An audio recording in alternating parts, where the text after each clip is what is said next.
before the deadline. It wouldn't surprise me if Rizzo becomes a little proactive and just says, you know what, this team isn't going to get there and we've got to make some changes. So I think you could see a couple of big names in the Nationals that are on the market.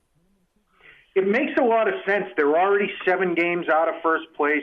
The NL Central is loaded with contenders. The wild card is even going to be a tough stretch for them.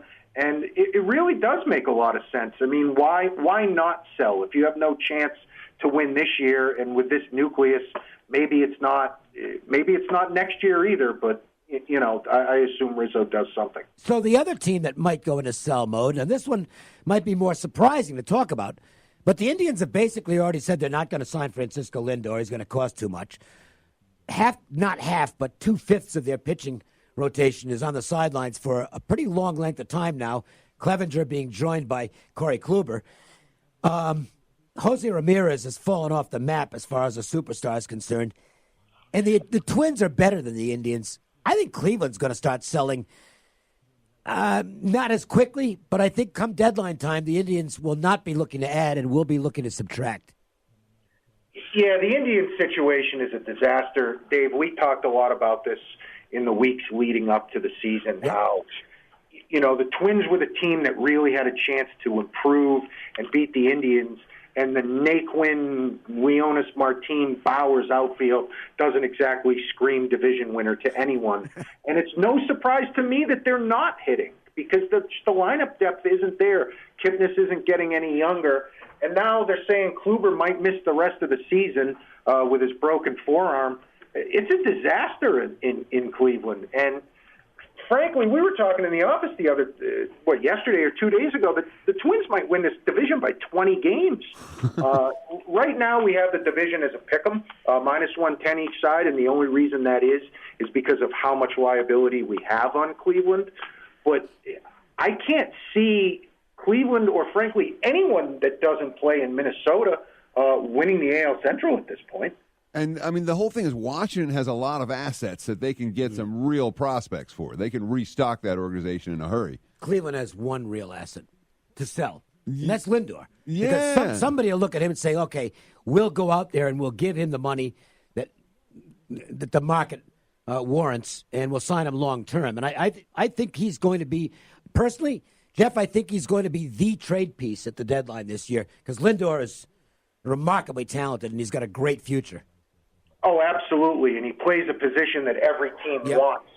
So he'll command pretty much whatever Cleveland asks for to some extent.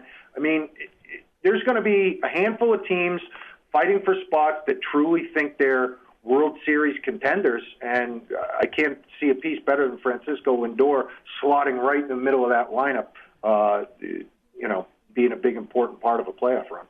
So in the AL East, we've seen the Red Sox come to life. We've seen the Yankees survive through a barrage of injuries that, frankly, would have put most teams on their back. But yet here is Tampa still leading the division and still not getting full respect. We're talking about the betting marketplace just yet. Yeah, and a lot of credit has to be given to Aaron Boone here and the Yankees, because this team is decimated, and they just keep winning games, and the bullpen has been excellent, and they're scoring runs from maybe some unlikely sources, and the Rays kind of have played as good as the Rays can play. Not to take anything away from the Rays. They've been pitching and playing defense unlike anyone else. But as the Yankees get healthy, this team's just going to get better and better and better. And I look at it, and I think the Yankees are the AL East winner, and I think they're the AL East winner comfortably. Yeah, the Red Sox have shown some life lately, and they're starting to hit again, but they've dug themselves a 6-game hole against two really good teams. And we have the Yankees still as the favorite in the AL East, and I'm not sure that's changing anytime soon. No, and you know what? The interesting thing for someone like the Red Sox and the Yankees, because of the configuration of the American League this year, there are so many non-contenders in the American League. All these teams, it's like the Red Sox are looking at this and probably say, hey, let's just get to the wild card. If we win the division, fine.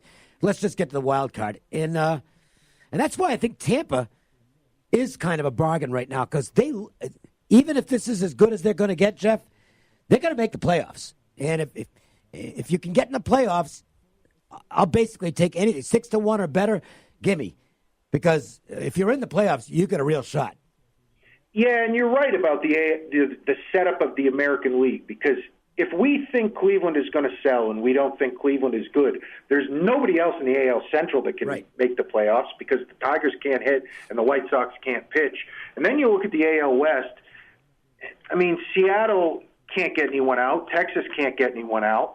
And the A's and Angels have been somewhat of a disappointment. Which one of those teams, who's the most logical team in the Central or the West to make the wild card outside of the three teams in the AL East? Probably. I don't know who it is. I couldn't name one. I guess I'd say the Angels, but yeah, it has to be one of without those two. much faith. You know, I mean, the Angels could make a run. Manet is coming back for Oakland. Yeah, you know, that's going to make a difference. Yeah, but that Oakland lineup is just, it's real clunky against right-handers. They just got too many right-handed hitters. I don't know. Well, anyway, let's take a look at the golf this weekend. We've got the Byron Nelson Classic in leading up to the PGA next week. So is this one where Koepka's the clear favorite, but is this one where you look down the board and try and take a shot with somebody maybe in the 30-1 range, something like that? Yeah, I think Koepka's a fadeable guy this week. He seems to have all his focuses on the majors, and 6-1 is too short on a guy that, if you look at his performance this year, outside of the majors, it's been kind of pedestrian. It's almost like he's just going out to get some reps in, to make sure his game is in the right shape, not really grinding. The price is too short for me. And there's not a lot of course history here. They've only played it 1 year, right. And everything about this course is big. It's long, the widest fairways on tour, absolutely enormous greens. And when that happens, it brings in the longer shots because you're going to have to make birdies this week and you're going to have to make putts. Everyone's going to hit the fairway. Everybody's going to get home to the green in regulation. The winning score was 23 under last year, and it figures to be really windy on Thursday afternoon, but that looks to be the only time. And there's been historical rainfall in Dallas of late, so the course is going to be soft. The winning score is going to be incredibly low. So I've kind of eliminated the Thursday afternoon, Friday morning tee times are going to be at a big disadvantage. The Thursday afternoon wind is going to be bad. It might be a 2.5 shot difference in the wave. So if you can eliminate half the field, it can hone you in on someone. Last year I tried Brandon Grace at about 30-1. Link-style course, plays a low ball flight in the wind, figured to suit him. He shot 62 on Sunday to finish third, so he surely likes the course. He's 25 or 30-1 around town. Not in great form, but has a couple of good finishes this year, similar to last year. I'm going to bet Brandon Grace. And you can look down the board, and if you can find a guy that is putting well and can make some birdies, he's surely as live as any this week. So I'll throw one out there, and I haven't checked his tee time yet, which I'll need to do before I make the bet. But I think Keith Mitchell could be live here. I mean, he's got decent current form. He played well on this course last year, and he's really good in these Bermudas. And, he's in the 30-1 plus range. I think he's on the board unless he gets on the wrong side of these tee times. Yeah, I haven't looked at his tee time either, but again, he did play well here last year. In his last 7 starts worldwide, he has 3 top 7s, including a win at the Honda. So form not an issue. And again, if you're okay with fading Koepka at the 6-1, you're going to get a good price on anyone. And this field in general is pretty thin this week. So when you look at the bottom half of the field, it's a lot weaker than most bottom half of the field. So finding a guy between 20 and 75-1 looks the right way to go for me this week. Hang on. We've been talking about golf for what, like at least 2-3 minutes. We haven't talked about Tiger yet. Well, he's not till next week. Well, yeah. So let's talk about next week then. Really? Yeah, exactly. What do we got for the PGA? Where's Tiger priced, and what's the early action? Tiger is priced at 8-1. He is currently the co-favorite with Brooks Koepka. We have taken an absolute avalanche of Brooks Koepka money. We opened Koepka 13-1 right after the Masters. We are down to 8. and Koepka is the runaway leader in both money and tickets, more than Tiger, which is somewhat surprising. But if you look at Brooks Koepka's recent major form, outside of the British Open, which is a completely different challenge in and of itself, I mean, it makes a lot of sense why Koepka's taking the money that he is. The guy is just a force in big events now.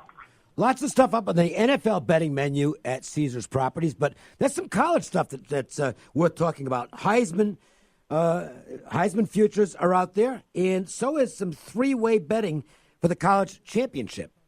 Yeah, the Heisman, most amount of money right now on Tua, as would be expected. Most amount of tickets on Jalen Hurts, transfer, offensive-minded coach, new place to play, Big 12, they don't play any defense, makes some sense. The three-way college betting was a huge hit. We opened it the night of the championship game, and it just got great handle on Alabama and on Clemson. We found out that the buy price plus $1.20 seemed to be where the sharper money would weigh in on field. We're currently sitting at minus $1.10, 5-2 on both of the other sides. You do mention, Dave, all of the NFL options. The rushing leader and the passing leader stat category props, the handle on those has been incredible, far more than I could have ever expected. They can't get enough of Saquon Barkley. 5-1 to lead the NFL in rushing yards, and he's a runaway ticket leader in that one. No kidding. Well, how about on the Kansas City quarterback? Because, the whole world's in love with him. And I don't blame him because Mahomes is probably just going to get better. Yeah, the passing yards, Pat Mahomes, Drew Brees, and Baker Mayfield take up almost the entire portion of the ticket count. Mayfield, obviously, a popular guy, and with all the moves the Browns have done, he figures to take money. And we opened Brees. We talked about this, I don't remember if it was last week or 2 weeks ago, about the Saints and their possible regression this year. Yep. We kind of agreed. We opened Brees 18-1, and we got pounded 18-1 and 12-1 on Brees. He's our biggest liability in the field, but we're okay with that because everything kind of fell right for the Saints last year. Basically, every week when we have our conversation, we close it with yet another huge name, absolute superstar that's going to be coming to one of the Caesars properties. And this time it's really big. Madonna is on her way to Las Vegas. She sure is. No date set yet, but we've looked through the rough tour schedule. She's in Los Angeles in the middle of November for 2 weeks, so it figures to be just before or just after. So I would say late October, early November, or late November, early December. I don't know the number of shows yet, but I would assume she will be here for 2 weeks because that seems to be the number that she's in all of the major markets. These tickets are going to sell out immediately. Whenever the sale date comes, you want to see Madonna, I would jump on these fast because they are not going to be around long, and the aftermarket prices will probably not be pretty. No, I'll take the over. Yeah, we're both going heavy on the over, even though that will not be on the mobile app menu, will it? No, unfortunately not. Of all the things we'd like to put on the mobile app, over-under ticket prices has not yet been approved by the Nevada Gaming Control Board. But yeah, come down to Caesars Properties, sign up for your mobile app, make a deposit, search for futures, great future markets here, have the best price on many things. You don't want to miss out on a number because you got to drive across town to go to the counter to make a bet. It's as simple as signing up and making a deposit. It is easy as pie. As simple as that. Jeff, it's always a pleasure, man. Have a great weekend. You too, guys. Take care. Jeff Davis, follow him at _Junkyard on Twitter. We'll come back with our Joe's Angle of the Day. Our Wednesday MJ Ford 4. We'll take a look at what's happening on the Diamond. Long game taking place in Tampa, although the Diamondbacks might be about to go ahead. We'll tell you about that when we come back. The Las Vegas Sportsline. Hello, friends. This is Thomas Johnson from Joe's Seafood Prime Steak and Stone Crab. Need a great idea for lunch or dinner? Your best bet is Joe's, one of the most popular dining destinations on the Strip. Joe's provides the ideal setting for private parties with accommodations for up to 150 guests. Stop by to see us at the Forum Shops at Caesars and ask for Thomas Johnson, your maitre d'. Mother's Day this Sunday. Make a reservation now. You're going to run out of time. Don't get blocked. Tick, tick, tick. Yep. 7:02.